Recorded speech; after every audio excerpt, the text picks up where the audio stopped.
And hello everybody. Welcome. Well, to Europa Universalis. For where? We're gonna be playing Rome. Continuing from Crusader Kings 2. So most of the world is as you would expect it.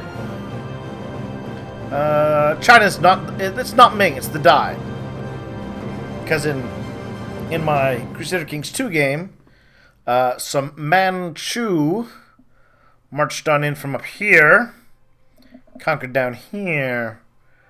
Yeah, that's all fine and good. So let's get this parties. Yeah, so all this historical information, not important. So, in the interest of being all upfront about things, right? Which I do want to do. A couple details to note. The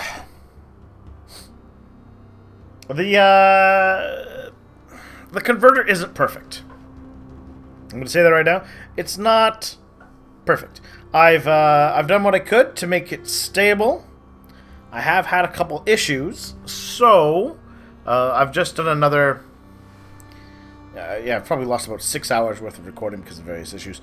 My latest test run was stable. Seemed to be, at least for 20 years, which is good. So we're gonna stick to that. And if it collapses, if this one doesn't work out, I'm afraid we're just going to have to learn to accept it. Yeah. So first things first, let's hit up the economy tab. Let's get rid of that corruption. We're a little over our size limits at the moment, so that's going to give us, would in theory give us corruption. So here we are. Ooh. Emperor Boglios is a zealot and a scholar, 39 years of age. We have our heir Boglios Modus, second, third. He's benevolent. Not bad. Got ourselves some advisors.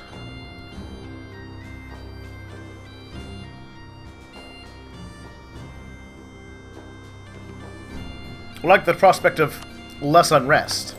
Let's grab one of those.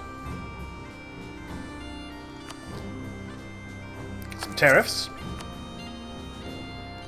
Reinforce speed. Alright, that's a good start. What do we got here? Introduce the vision quests. More prestige. I'll take more prestige. Let's play around with our economy a bit. So, here's our home node. But I kind of collect. Yeah, I have 3 end nodes. Alright. Genoa, Venice, and the English Channel. So I might as well collect all of the money from them. Let's mothball those forts. Let's transition out a small little fleet.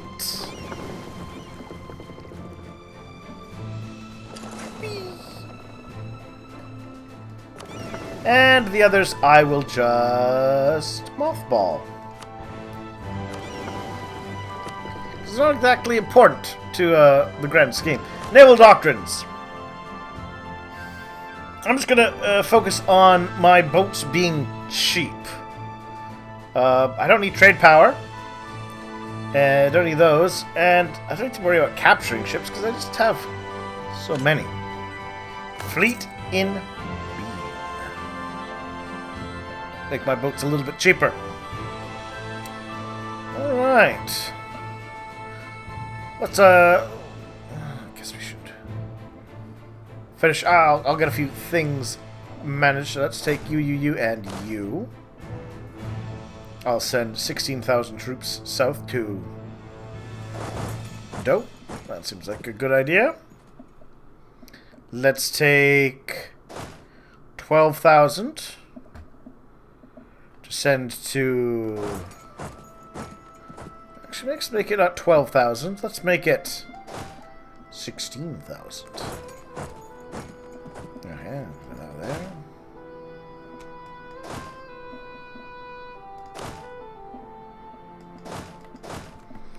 take 20,000. We'll send you east.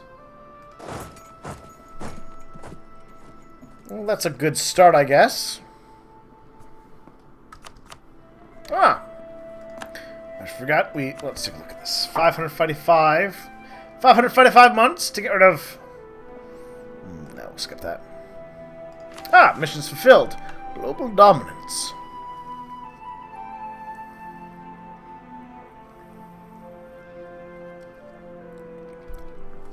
So you could take global dominance. And you know what? Bam! We're world renowned, got some prestige, got some trade efficiency. The acquisition of wealth is one thing, but being wealthier than all others is a sign of true mastery. Go a home trade node and own a controlling stake in it. Oh! We have that. Trustworthy allies. Well, there's a couple. Now, over here in the east, we have some, let's call them opportunities. Now here we got Messalina, who I'm going to make an alliance with. And Utranchel, who I'm going to make an alliance with.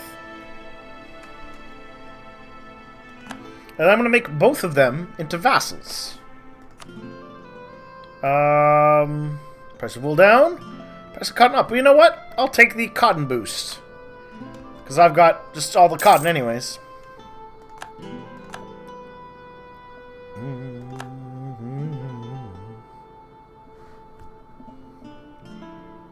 Where's my relations area? Improve relations with you. There we are. Now they're offering to get married. There we are. 534. Shaku. Alright. Oh, Messalina. Modus. The family has spread far.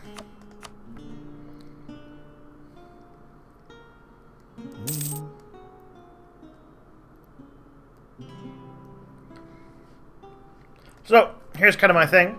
Do I?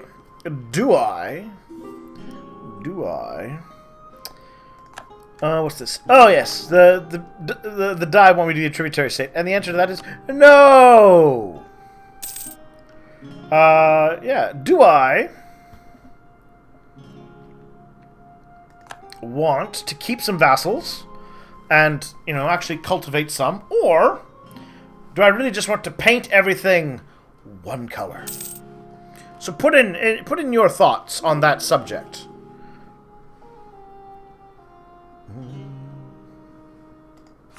So what else are we going to do? We are going to be boosting.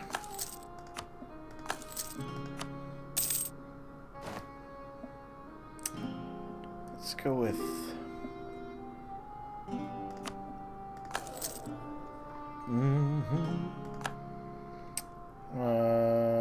you guys died, that's fine. It's just kind of the thing, right? I want to maximize my point gain.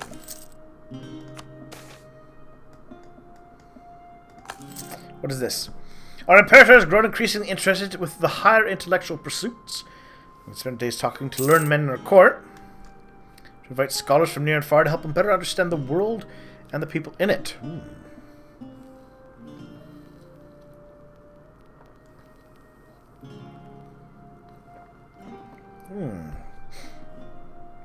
You know, we must strive to understand the physical world around us. Yes.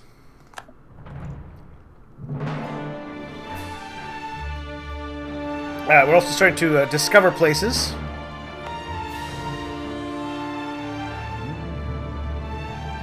Like Hormuz.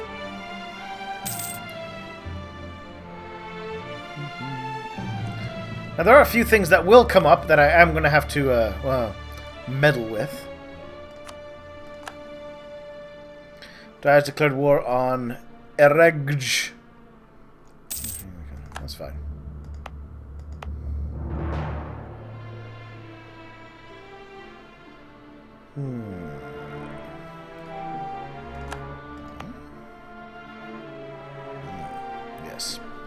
I will upgrade this to level 3.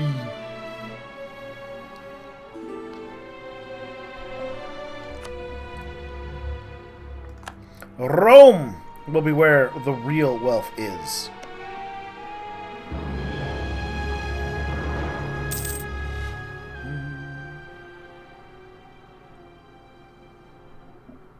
I don't know if it's, huh?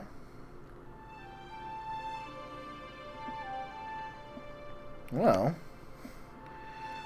occupied by Sambal. Okay.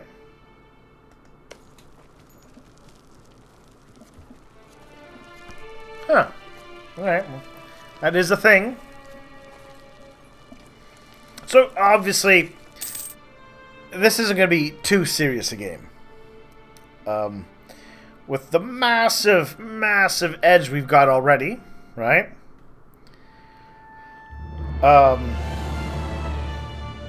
Yeah, this is clearly just for the fun of it, right? Well, you know, that's all well and good. You don't. Nothing has to always be a serious, careful thing. I do. I'll take the. I'm not. I don't lose stability. I love my stability. Oh, there we go. Trust with the allies. Boop. Now wants me to acquire some subjects. Well, all good from that. Let's use my great power actions to influence them.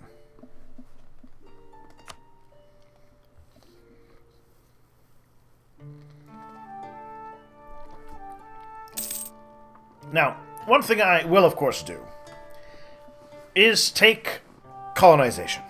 It'll be the very first thing we run for, tech-wise. For, I think, fairly obvious reasons, right?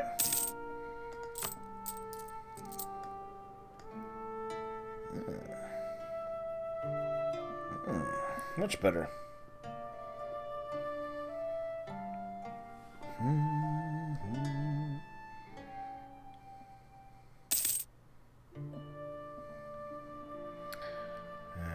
Conquest, yada yada. Our queen is dead.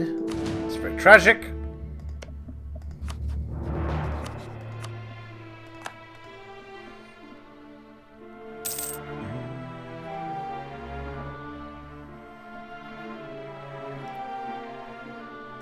Let's see, boats are mothballed.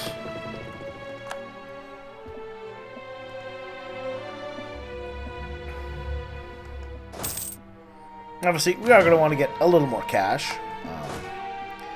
And while a lot of these little guys along the border, I could very quickly invade and overwhelm. Yes. There we are. Rome is now super fancy. Yeah, well, I could do that. I really want to get that first colonization bit going as soon as I can. It's kind of the priority to me, right?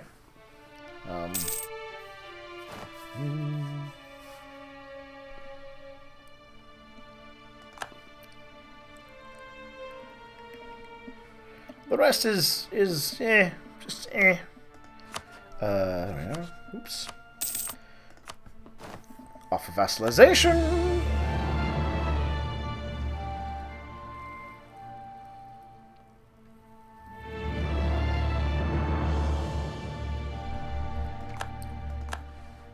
Now, of course, you may have noticed down here, the Emperor of China's value has only been shrinking. And shrinking. And shrinking. Because, you see, there's a little mechanic that's not going to go well for them.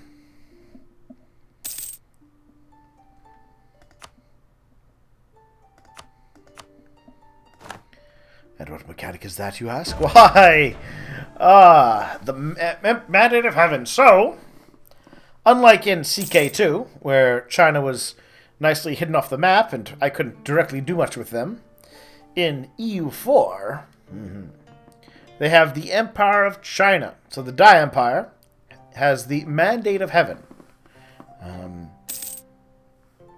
They get points for having tributaries, stability, and prosperity, and they lose points for having devastation and non-tributary neighbors.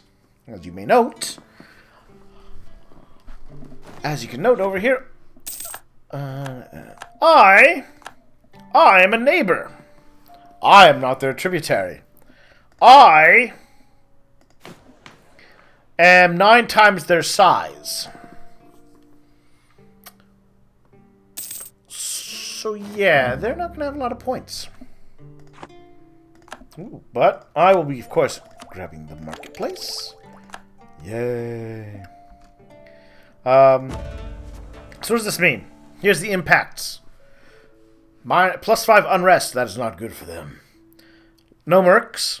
Half goods produced. They take plus 50% damage of fire and shock. It's not good. Not good.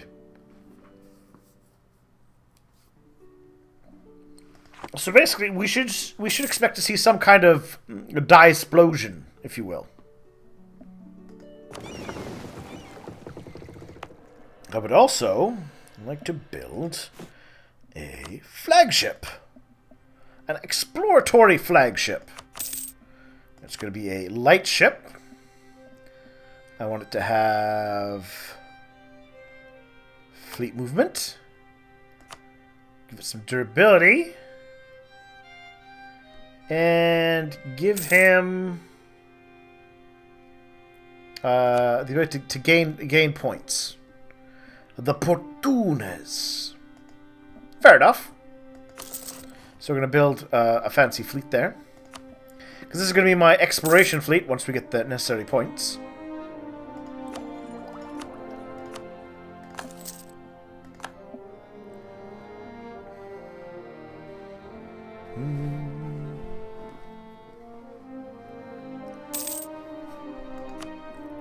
There we are. Maximum point gain.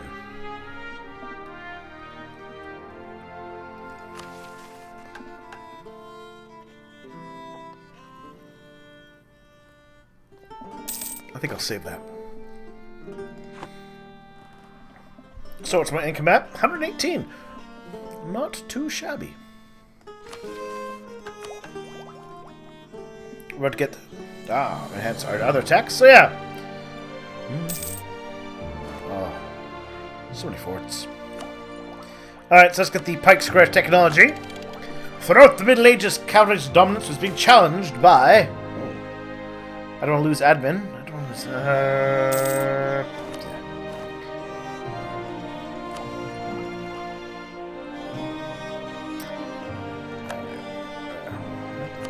There we are.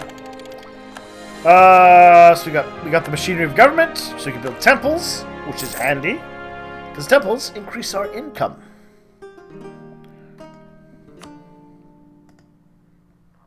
There we are, temples. See? I have a lot of stuff, a lot of places that are in need of temples.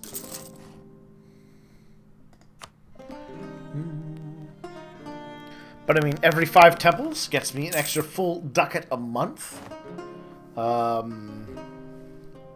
Which is solid. And that adds up.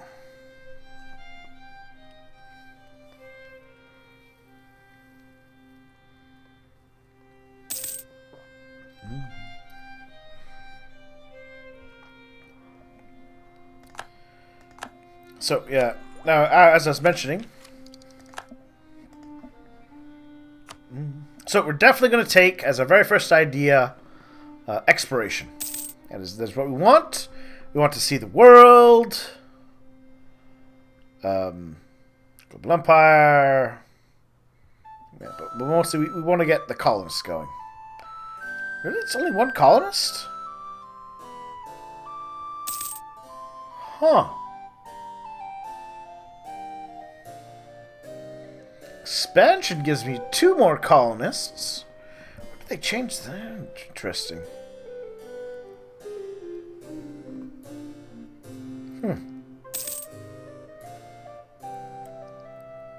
Interesting. Anyhow, we're definitely going to want to take exploration, so we can start to explore the world.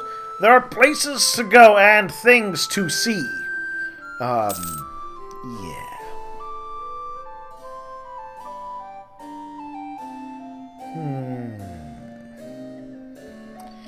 Otherwise, I'm. Let's be honest. Rome's big. We are. We're very big. Very big. So one thing we're going to want to get our grubby little hands on. Print culture. Institution spread plus 25%. Spread of the institution. Economic is always solid. More taxes, cheaper construction, less inflation. Autonomy, cheaper land maintenance, production efficiency, development cost. This one actually might take priority. Because one of the things that happened is, well, I don't know why it is the way it is, but don't expect to see, at least the Renaissance firing in Rome. It's not going to. It's just the way things are. It's going to fire probably. It's going to fire in China, I expect. Which is a weird little detail, but it's yeah. It'll probably if things go as they have before, it's going to fire in China.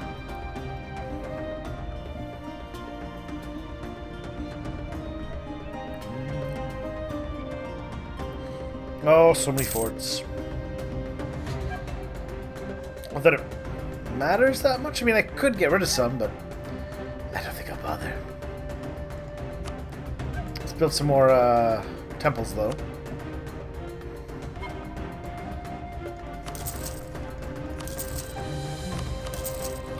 At least one nice thing, because I'm really not going to have to worry about building up my trade value anywhere. Because, of course... let's just claim all this immediate nearby territory.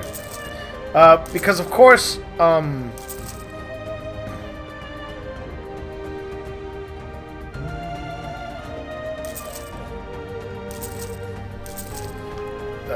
we have such a massive dominance in the region. Yeah, we're just not going to have to really deal with any sort of competition for trade.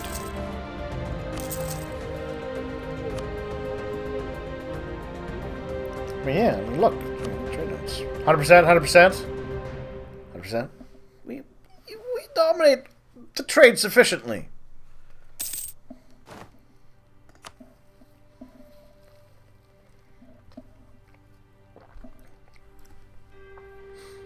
But yeah, I don't know. For whatever reason, I don't think because it's a converted game, it's detached the Renaissance from Italy, which is not too bad. You'd think Italy would still kind of exist as a region, right? It does here, but. South Germany, France, North Germany, the Low Countries, the Balkans, Anatolia. All of these lands were good and... There we are. The Pottoons, our glorious exploratory flagship. At least this game does better with the location of the Roman Empire. Symbol. So we're gonna wait till we'll get the I'll let the institution of the Renaissance spawn to kind of prove my point, unless my latest fixing things